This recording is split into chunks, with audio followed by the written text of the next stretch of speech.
इल्म की तरसील, जहनों की तश्कील, ज़ाती, कौमी, समाजी, साइंसी और तमाम दीगर उलूम फ़नून के मुख्तलिफ अदवार में उस्ताद का मुसलसल बुनियादी किरदार रहा है।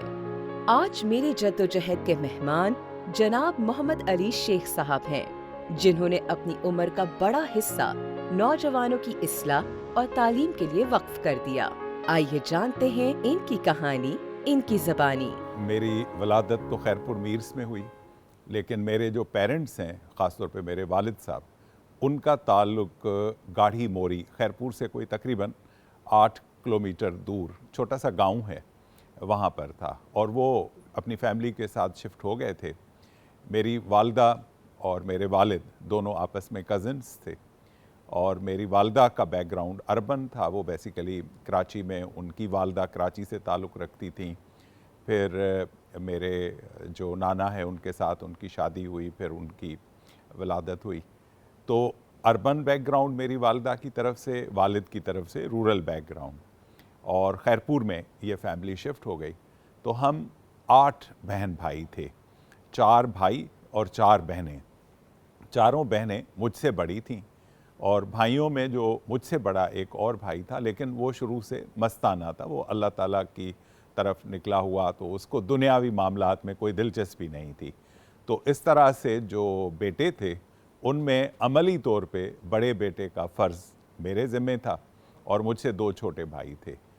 बाबा थे सरकारी नौकरी में, तो इसलिए उनकी ट्रांसफ़र्स होती रहती थी, और मेरे वालिद और मेरी वालदा के बीच में इतनी अंडरस्टैंडिंग थी कि जहाँ भी बाबा की ट्रांसफ़र होती थी, जहाँ पोस्टिंग होती थी, तो मेरी वालदा तमाम फैमिली के साथ उसी जगह पर जाते थे। मसलन पहले खैरपुर में हम थे, फिर गंबट उनकी ट्रांसफ़र हुई तो गंबट चले गए, फिर हैदराबाद हुई तो हैदराबाद चले आए, कराची हुई तो कराची चले आए। और इस जो ट्रांसफ़र्स और पोस्टिंग्स की वजह से मेरे स्कूल तब्दील होते रहे। तो उस दिन मैं हिसाब कर रहा था, तो मैट्रिक तक जो 10 साल की तालीम है, इसमें मेरे टोटल 10 स्कूल बदले। तो 10 स्कूल, आजकल के ज़माने में तो बच्चों को अगर आप कहें तो वो तो नाराज़ हो जाते हैं कि हम एक जगह टिक कर पढ़ें या बार बार चेंज करते रहें। लेकिन उन स्कूल्स की तब्दीली की वजह से मुझे जो फ़ायदा हुआ वो ये हुआ कि लोगों के साथ फ़ौरी तौर पर एक ताल्लुक़ इस्तवार करके, एक दोस्ती का ताल्लुक़ इस्तवार करके एडजस्ट करना आ गया।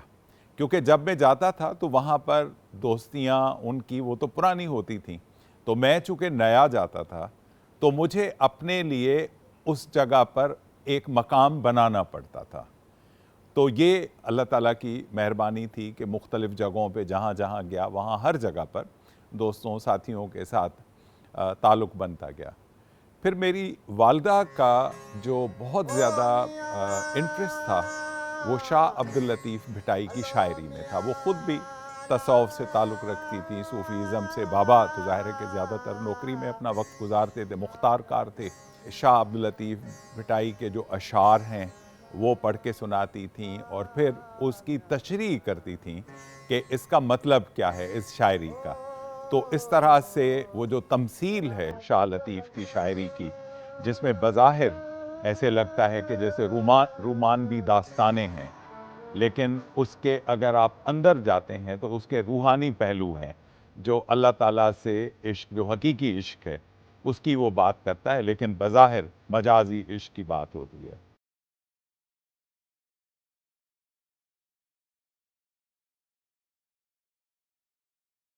मिजाज के एतबार से भी जनाब बहुत सादा लौह और सादा तबीयत के मालिक हैं। शायद इसकी वजह ये है कि बचपन से ही ये हिसाब किताब में कच्चे हुआ करते थे। स्कूल के ज़माने में मुख्तलिफ़ टीचर्स थे, लेकिन ख़ास जिनको मैं बहुत आज भी बहुत इज़्ज़त के साथ याद करता हूँ, एक हिंदू टीचर थे उस्ताद हसानंद, नाज स्कूल में मैथमेटिक्स के टीचर थे। और मुझे मैथमेटिक्स नहीं आती थी, तो उन्होंने नरमी से भी सख्ती के साथ भी, लेकिन उन्होंने मुझे सिखाया, सज़ाएँ भी हमने खाईं।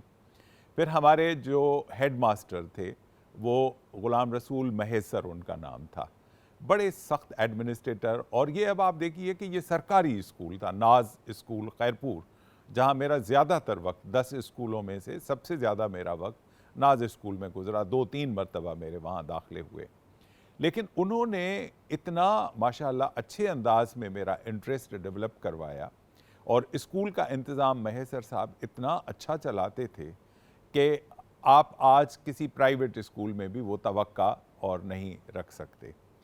उसके बाद फिर मुख्तलिफ उस्ताद हसन अली एक उस्ताद थे, उन्होंने माशाल्लाह बहुत मेहनत की। यूनिवर्सिटी में जब मैं आया तो मेरे बहुत सारे असातिज़ा थे, लेकिन ख़ास तौर पे जिनसे मुझे बड़ी इंस्पिरेशन मिलती थी वो थे डॉक्टर एस.एम. कुरैशी। ये हमारे वाइस चांसलर थे। जब मेरा दाखिला हुआ 1980 में तो हमारे वाइस चांसलर यूनिवर्सिटी के डॉक्टर एस.एम. कुरैशी थे। मेरी उनसे जब मुलाकात हुई, और ये भी कमाल की बात है कि किस तरह के वो असातिज़ा होते थे कि एक स्टूडेंट है जो फर्स्ट ईयर में दाखिल हुआ है और उनसे मुलाकात हुई है तो डॉक्टर एस.एम. कुरैशी साहब मुझे बाज़ दिनों पे शाम को अपने घर पे बुलाते थे। इतना प्यार करते थे एक वालिद की तरह से कि वो मेरे साथ बात करते थे और वहाँ एक स्टूडेंट के लिए शाम की चाय का एहतमाम हो, केक मंगवाए जाएं और उनसे बातचीत की जाए, तो ये बहुत बड़ी इंस्पिरेशन मेरी थी। हैदराबाद में इनका बचपन गुजरा, जिनसे इनकी बहुत सारी खूबसूरत और खतरनाक किस्म की यादें वाबस्ता हैं। एक दिन यूं हुआ कि मैं पटड़ी पे बैठा हुआ था और सामने वो पुल जो बनी हुई है, लोहे की पुल है, और सामने हामिद बैठा हुआ था। मैं नावल पढ़ रहा था, इतना मैं महव हुआ कि मुझे पता ही नहीं चला कि ट्रेन आ रही है कोटरी से हैदराबाद, फुल स्पीड में है और मुझे उसकी न हारन सुनाई दे रही है न मुझे, मैं इतना महव था उस नावल में। 11th आवर पे समझें कि चंद सेकंड पहले मुझे मेरे दोस्त ने अचानक खींच लिया अपनी तरफ, उसकी कोई नज़र पड़ गई ट्रेन पे और मैं उसके साथ आके गिरा और उसके साथ वो ट्रेन गुजर गई। अगर ये नहीं होता तो शायद मैं ज़िंदा नहीं रह पाता। और खैरपुर में मेरे जो दोस्त थे उसमें भी बहुत माशाल्लाह फिर वो डॉक्टर बने, डॉक्टर ग़ुलाम जाफ़र, इस तरह के बड़े दोस्त। उनके साथ अलग किस्म की दोस्ती थी क्योंकि फ़र्क था माहौल का। खैरपुर रूरल एरियाज़ में एक तरह से आता था और हैदराबाद बड़ा अर्बनाइज्ड था, तो इस तरह से स्कूल्स में ये रहा। यूनिवर्सिटीज़ में अगेन बहुत सारे दोस्त थे। यूनिवर्सिटी में मुझे जो सबसे ज़्यादा हुआ, मैं वहाँ PSF तंजीम मैंने ज्वाइन की, पीपल्स स्टूडेंट फेडरेशन, उसको सिंध पीपल्स स्टूडेंट फेडरेशन कहते थे। ज़ियाउल हक का ज़माना था, हुक्मरानी उसके पास थी, तो हम लोग ज़ाहिर है कि ज़ेरे अताब थे और आए दिन छापे पड़ते रहते थे यूनिवर्सिटी की हॉस्टल्स पे, वहाँ से लोग अरेस्ट होते थे। लेकिन कुदरत खुदा की कि कभी भी मुझे इस तरह के माहौल में से, इस मरहले में से नहीं गुजरना पड़ा। मैं सदर बना, प्रेसिडेंट बना PSF का, बहरान यूनिवर्सिटी यूनिट का, और उस नाते उस ज़माने में Jahandad Khan deputy martial administrator थे हैदराबाद के। अच्छा, मेरी पढ़ाई में भी चूँकि पोजीशंस आती थीं और मैं लिटरेचर भी पढ़ता था, अपने कोर्स को भी पढ़ता था और साथ में सियासत भी करता था, इसलिए एक इमेज अच्छा था। तो फिर एक दफ़ा जहांदाद खान साहब ने इनवाइट किया, हम लोग एक तहरीक चला रहे थे उस ज़माने में और पूरी स्टूडेंट्स एक्शन कमेटी बनी, उसका मैं चेयरमैन था। तो फिर उन्होंने मुझे अपने घर पे बुलाया। उनकी जो अहलिया थी उन्होंने भी बहुत प्यार, मोहब्बत, इज़्ज़त के साथ मेरे साथ सलूक किया, टाई का तोहफ़ा दिया और उन्होंने कहा कि तुम क्यों सियासत में आते हो, तुम इतने ब्रिलियंट हो। लेकिन मेरा ये था कि मैं समझता हूँ कि डेमोक्रेसी पाकिस्तान के लिए ज़रूरी है। भुट्टो साहब की शहादत हुई थी, उसके असरात बहुत गहरे थे, तो उस स्ट्रगल में वो जो दोस्त बने वो बहुत ही एडवेंचरस हमारा दौर होता था कि आज पता ये चल रहा है कि यहाँ अरेस्टेशंस हो रही हैं, इधर जाना है, उधर जाना है। लेकिन इस पूरे अरसे में मैंने कभी कानून की खिलाफ वर्जी नहीं की। शायद इसकी ये वजह है कि घर से ही इनकी तरबियत एक अच्छे अखलाकी इक़दार तहज़ीब, शाइस्तगी से की गई थी। उस ज़माने में ये होता था, हमारे घर की ट्रेडिशन ये थी कि आप 8 बजे के बाद घर से बाहर नहीं रह सकते। 8 बजे के अंदर अंदर आपने आना है, और वो भी अगर आप कहीं थोड़ा दूर जा रहे हैं तो वो भी आपको आगाह करना होता था। वालिद साहब का रोब बहुत था और वो ये होता था कि मारते नहीं थे। मेरा ख्याल है मुझे 1 या 2 मरतबा थप्पड़ ज़रूर पड़े कि एक दफ़ा सिगरेट वो पीते थे, तो उनका जो आधा छोड़ा हुआ सिगरेट था वो वैसे ही मैंने उठा के और अपने होंठों पे रखा, बुझा हुआ सिगरेट। उन्होंने देख लिया तो उन्होंने फिर मुझे स्लैप किया, एक चांटा मारा कि ये मत करो। तो इस तरह से वो सिगरेट की फिर आदत आज दिन तक मुझ में वो नहीं आई, वो चांटे का भी असर आज दिन तक वो मौजूद है। वालदा अलबत्ता बहुत मतलब उस हवाले से बात करती थीं अल्लाह रसूल की, और उनका जो जहनी लेवल था, जो इंटेलेक्चुअल लेवल था, वो बहुत ऊंचा था। तो घर के अंदर भी बहुत अच्छी चीज़ें मिलती थी, मोहब्बत, प्यार, सपोर्ट सिस्टम बहुत था, और घर के बाहर जाते थे तो भी तहज़ीब हमें सिखाई जाती थी घर के अंदर कि बात कैसे करनी है, इज़्ज़त कैसे करनी है अपने बड़ों की। तो ये चीज़ें हमने अपने वालिदैन से, मैंने अपनी बहनों से, बाकी रिश्तेदारों से सीखी। तो वो जो रिश्ते हैं, उनकी जो हुर्मत थी, उनकी जो सपोर्ट थी, वो मैं समझता हूँ कि सबसे जो खूबसूरत यादें बनी उस दौर में, वो इन्हीं रिश्तों के इस ताल्लुक़ की वजह से बनी।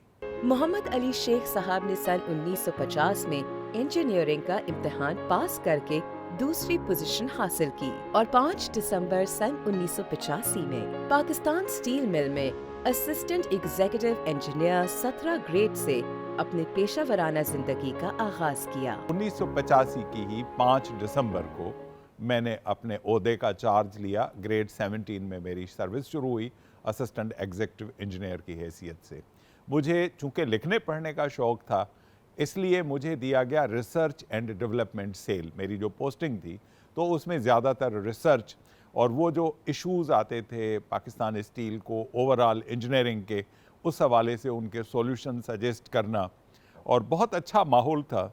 एयर कंडीशन लैब, लेबॉरेटरीज़, उनमें मेरा दफ्तर बना हुआ था और बड़ा अच्छा कोऑपरेटिव माहौल था। तो मैंने अपने सफ़र का आगाज़ तो वहाँ से किया।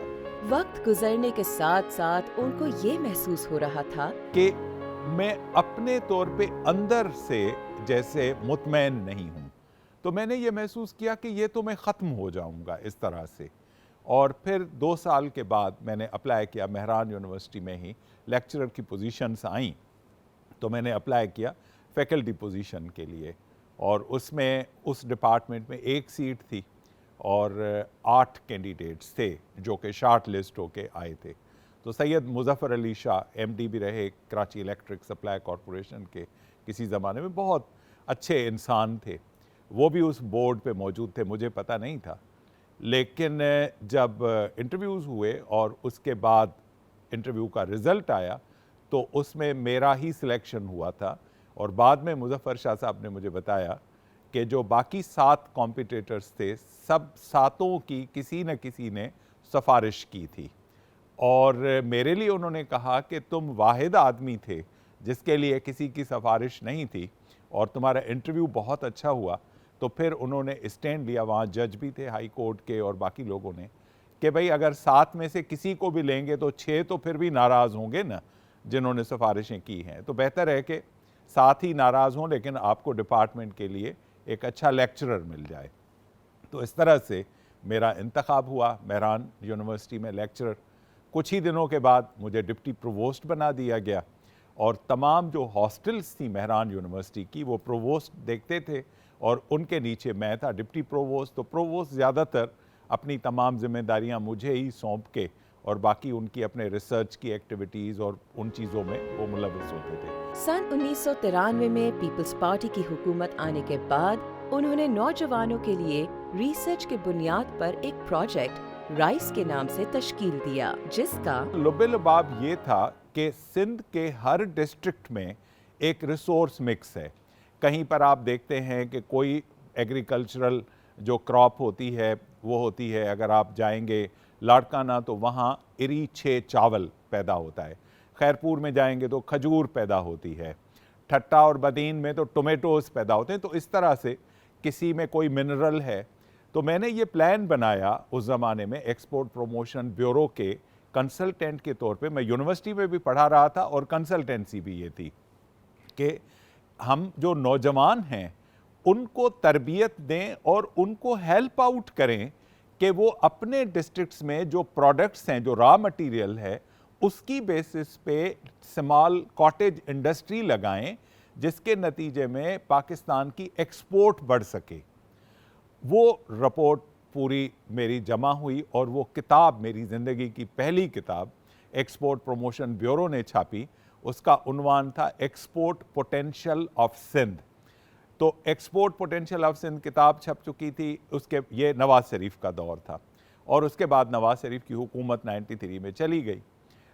ये जो बात थी वो मेरे एक दोस्त थे, मज़हर बलोच साहब, वो फौत हो गए हैं। उन्होंने बीबी साहिबा के, वो गार्ड्स में थे, उनके क्लोज, उन्होंने बेनज़ीर साहिबा को भी बताया कि ये मोहम्मद अली इस तरह का काम वहाँ कर रहा है। तो बीबी ने कहा कि मैं उनसे मिलना चाहूँगी।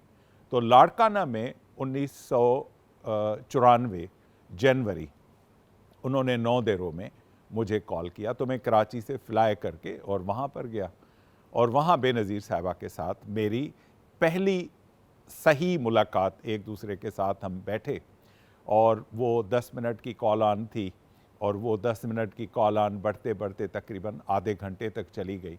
मैंने उनको ब्रीफ करना शुरू किया तो उनको वो बहुत इंस्पायर किया उस आइडिया ने, और उन्होंने सीएम साहब, जो आप अब सीएम साहब हैं, इनके वालिद थे अब्दुल्ला शाह साहब, उनको अहकामात दिए कि आप इनको एमडी बनाएं सिंध स्मॉल इंडस्ट्रीज़ कॉरपोरेशन का। मैं यूनिवर्सिटी में असिस्टेंट प्रोफेसर था उस ज़माने में, कि आप डेपुटेशन पे इनको ले आइए, एमडी बनाएं, और फेडरल गवर्नमेंट भी आपको फंडिंग देगी और प्रोविंस भी दे इसको फंडिंग, और ये हर डिस्ट्रिक्ट में इस तरह का एक प्रोग्राम शुरू करें कि जो हमारे वो टैलेंटेड नौजवान हैं जिनमें एंटरप्रेन्योरशिप का पोटेंशियल है, उनको हम ले आएँ ताकि वो उन्हीं लोकल रिसोर्सेज को डेवलप करके पाकिस्तान के लिए बेहतर ज़र मुबादला हासिल करें। इस दौरान सिंध मदरसतुल इस्लाम में प्रिंसिपल की पोजीशन खाली हो गई थी, 2 साल से कोई प्रिंसिपल नहीं था। तो मैंने भी उसके लिए अप्लाई किया और उसमें उस वक्त खुर्शीद शाह साहब फेडरल एजुकेशन मिनिस्टर थे और उस्मानी साहब फेडरल सेक्रेटरी थे। उस्मानी साहब किसी ज़माने में कमिश्नर भी रहे थे कराची के, जब मेरे वालिद साहब डिप्टी कमिश्नर थे तो वो भी जानते थे। और खुर्शीद शाह साहब से मेरी मुलाकात अप्रैल में हुई 1994 में। तो फिर खैर वो सिलेक्शन बोर्ड के ज़रिए से मैं आया और सिंध मदरसा में प्रिंसिपल के तौर पर मेरी अपॉइंटमेंट हुई डेपुटेशन बेसिस पे, कि मैं हूँ तो महरान यूनिवर्सिटी का मुलाजिम असिस्टेंट प्रोफेसर, लेकिन मेरी पोस्टिंग स्कूल था सिंध मदरसा। अब जब सिंध मदरसा में मैं आया तो दैट वाज समथिंग जो मैं समझता हूँ कि मेरी ज़िंदगी का एक टर्निंग पॉइंट साबित हुआ, कि मैंने देखा कि एक इदारा जो हसन अली अफंदी ने 1885 में कायम किया, बहुत बुरी हालत में इदारा, चंद स्टूडेंट्स जो उन छुट्टियों के दिनों में भी किसी काम की वजह से गरीब गुरबा बेचारे आए हुए थे, उन्होंने जब उनको पता चला कि नए प्रिंसिपल आए हैं ये सिंध मदरसा के, तो उन्होंने मुझसे रिक्वेस्ट की कि सर सिर्फ हमारा एक आपसे रिक्वेस्ट है, वो ये कि पानी पीने का यहाँ पूरे इदारे में नहीं है, हम आसपास की जो होटल्स हैं वहाँ जाते हैं कि वहाँ से हम गिलास पानी का पिएं, तो कूलर हम नहीं मांगते, कम से कम 2-4 मटके ही हों तो हम यहीं पर पिया करें ना। अच्छा, मुझे बहुत दुख हुआ, और दुख इस वजह से, इतनी ज़बरदस्त खूबसूरत इमारत पत्थर की बनी हुई, और आप उसको देखें तो मैं समझता हूँ कि हम ताजमहल की मिसालें देते हैं कि मोहब्बत की मिसाल है, लेकिन मेरे नज़र में सिंध मदरसतुल इस्लाम मोहब्बत की मिसाल थी। हसन अली अफंदी और जो बाकी अकाबरीन थे उनकी यहाँ के लोगों के लिए, कि उन्होंने एक एक पत्थर पे कितनी मेहनत की, 8.5 एकड़ पे मुश्तमिल वो एक पूरे का पूरा कैंपस, और इंतहाई वगरगू हालत में, बुरी हालत में।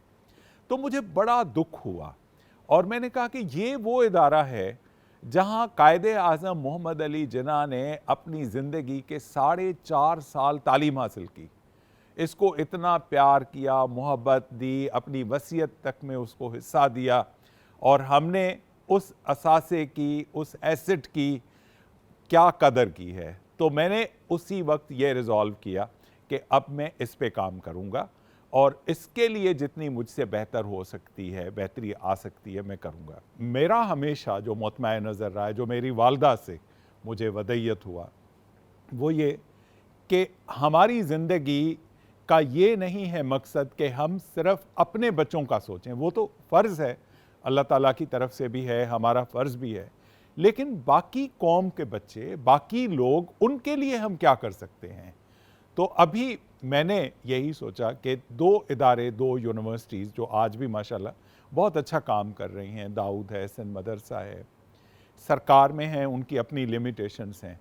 तो मेरे जहन में ये आया कि एक नॉट फॉर प्रॉफिट, जो मुनाफा और इस तरह की चीज़ों से हट के एक ऐसी यूनिवर्सिटी बनाई जाए जो इंटरनेशनल ट्रेंड्स के मुताबिक जो ख़ास इमर्जिंग साइंसेस हैं उसमें अपना रोल अदा करे, जिसको स्टेम कहते हैं कि science, technology, engineering and mathematics.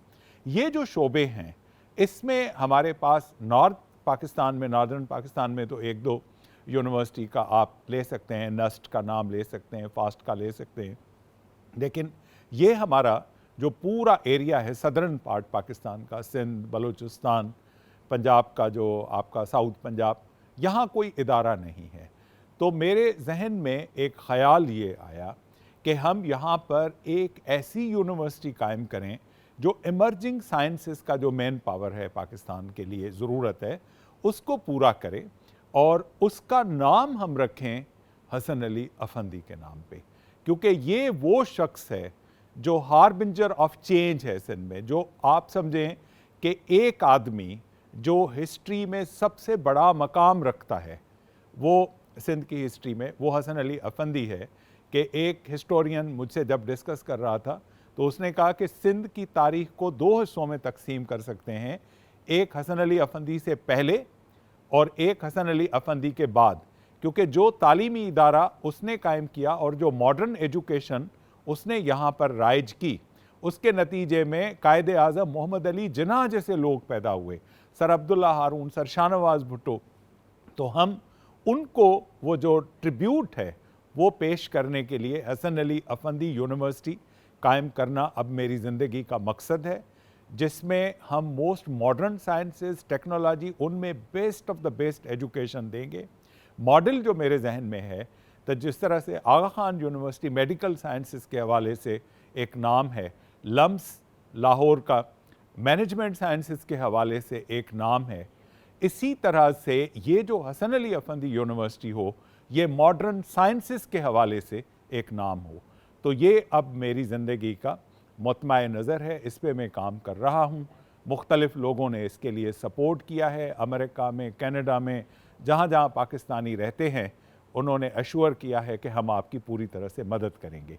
तो इंशाअल्लाह अल्लाह के हुक्म से आने वाले चंद सालों के अंदर आप एक नई यूनिवर्सिटी को उभरता हुआ देखेंगे, जो कि यहाँ के तमाम बच्चों को जिनको टैलेंट है उनको सर्व करेगी और पाकिस्तान के लिए ऐसा मैन पावर क्रिएट करेगी जो इंटरनेशनली कॉम्पिटिटिव हो और जो हमारे पाकिस्तान का नाम पूरी दुनिया में रोशन करे। अब मैं यहाँ सिंध मदरसा में और बाकी जगहों पे पूरी तरह से अपनी तवज्जो दे रहा था, तो मैं अपने बच्चों पे उतनी तवज्जो नहीं दे पाया जितनी उसूलन मुझे देनी चाहिए। ज़ाहिर है देता है इंसान, लेकिन अल्लाह का कमाल ये है कि मैं दूसरे बच्चों के लिए कर रहा था और यहाँ मेरे बच्चों पर अल्लाह ताला ने खुसूसी करम किया कि उनको अपनी ज़िंदगी में बड़ी कामयाबियाँ मिली। मेरे कुल 5 बच्चे हैं, सबसे बड़ा बेटा है और उसके बाद 4 बेटियाँ हैं। बेटा आईटी प्रोफेशनल है और अभी भी एक यूनिवर्सिटी में आईटी के शोबे से ही वाबस्ता है, बड़ा अच्छा वहाँ काम कर रहा है। और मेरी जो बहू है, मेरे बेटे की बीवी, वो डॉक्टर है, मेडिकल डॉक्टर है और पब्लिक सर्विस कमीशन के ज़रिए उसका इंतखाब है। माशाल्लाह उन दोनों की आपस में बहुत अच्छी अंडरस्टैंडिंग है।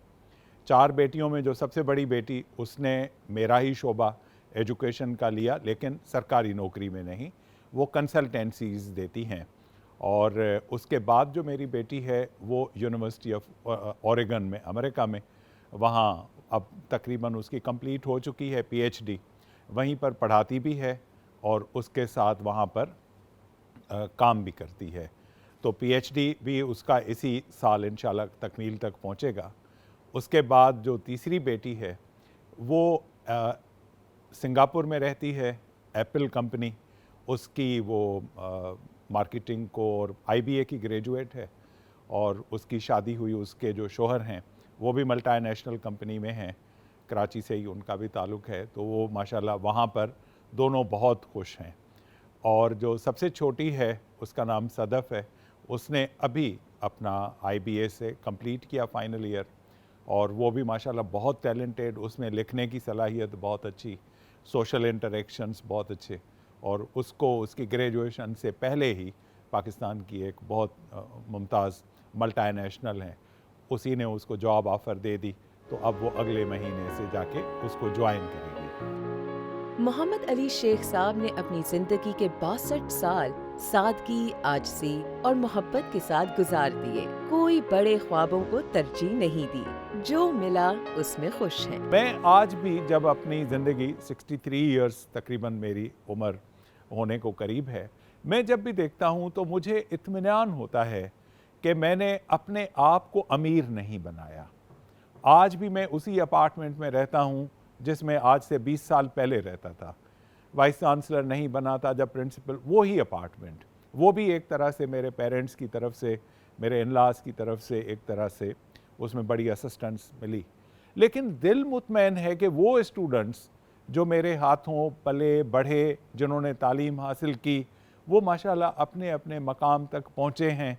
उनकी ज़िंदगी में बेशक मेरा 1% हो, 0.5% भी हो, तो ये भी मेरे लिए तस्कीन का बायस बनता है। सोशल मीडिया के दौर में किताब पढ़ने का रुझान हमारे मुआशरे में तेजी से खत्म होता जा रहा है, जबकि दूसरी जानिब दुनिया में 28 मुल्क ऐसे हैं जहां किताबें ज्यादा फरोख्त की जाती हैं। सोशल मीडिया हमने तो नहीं बनाया, अमेरिका के लोग जो इतना आगे हैं, जिन्होंने ये सारी चीज़ें बनाई हैं, वो उसके बावजूद उनको एक हद के अंदर रख के और अपनी तवज्जो, अपनी पूरी काविशें, कोशिशें किताब बीनी पे सर्फ करते हैं, किताब पढ़ते हैं, तो इसमें कोई ना कोई तो राज होगा ना।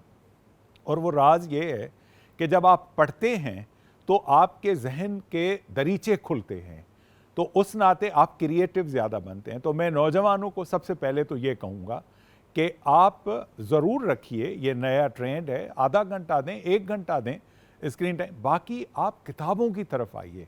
यहाँ किताबों की एडिशंस, मेरे जो दोस्त हैं बताते हैं कि भाई 25 करोड़ आबादी का मुल्क है, 1000 कॉपीज़ छपती हैं और वो साल में बिकती हैं, और वहाँ मिलियंस में 10 लाख, 20 लाख, 40 लाख ये उनके एडिशंस छपते हैं। दूसरा, कायदे-आज़म मोहम्मद अली जिन्ना की ज़िंदगी में हमेशा इंस्पिरेशन उससे लेता हूँ, और उसने हमेशा ये कहा कि काम, काम और काम, और ऐसा नहीं कि सिर्फ कहा, उसने यही किया। मोहम्मद अली जिन्ना की आप ज़िंदगी देखें तो आज उसको कितना बड़ा मकाम मिला। हमेशा हम उसकी बात करते हैं ना कि अब आप आज भी जाइए वज़ीर मेंशन में, फर्स्ट फ्लोर पे 2 कमरों का घर था इनके वालिदैन का। 10 अफराद का कुंबा अगर 2 कमरों के फर्स्ट फ्लोर के एक छोटे अपार्टमेंट में रहता है तो आप उसको अमीर तो नहीं कह सकते ना। यहाँ से जिन्ना ने आगाज़ किया है और कितनी बुलंदी तक पहुँचे कि वहाँ पर आज भी जो मुंबई में मालाबार हिल पे उनका बेंगलो है, जो उन्होंने फातिमा जिन्ना के नाम अपनी वसीयत में लिखा, 15,000 गज़ का एरिया है जो कि उनका घर बना हुआ है, और कितनी मिल्कियत, कितनी जायदादें, और कमाल उनका ये कि वो तमाम जायदाद उन्होंने तालीमी इदारों को दे दी अपनी ज़ाती कमाई में। कुदरत ने हर शख्स को सलाहियतों के खजाने से नवाजा है।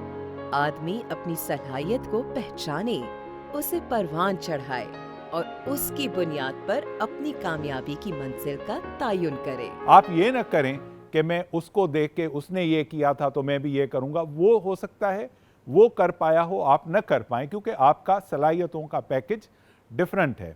मैं हमेशा उनको मिसाल देता हूँ कि दुनिया में कितने दरख्त हैं, उन दरख्तों के पत्ते कितने होंगे। कमाल की बात यह है कुदरत का निज़ाम कि इन अरबों खरबों पत्तों में 2 पत्ते आपस में एक जैसे नहीं हैं। ये इनफरादी, जैसे हमारी शक्लें, हम इतने सारे 9 अरब लोग बसते हैं, 9 अरब लोगों की 2 अफराद की शक्लें एक जैसी नहीं हैं, फिंगरप्रिंट्स एक जैसे नहीं हैं। जब इतनी कुदरत के अंदर वुसअत है और वो अल्लाह ताला के लिए मुसव्वर का नाम है उसका, तो इसका मतलब ये है कि हमारी सलाहियतें और हमारे अंदर जो अल्लाह ताला ने दी हैं, गिफ्ट्स जो दी हैं, वो भी हमारे अपनी ज़िंदगी के लिहाज से दी हैं। तो आप अपनी राह का तयन खुद करें। ये मत सोचें कि उसने ये किया तो मैं भी इस रास्ते पे चलूँगा तो मुझे ये मिलेगा।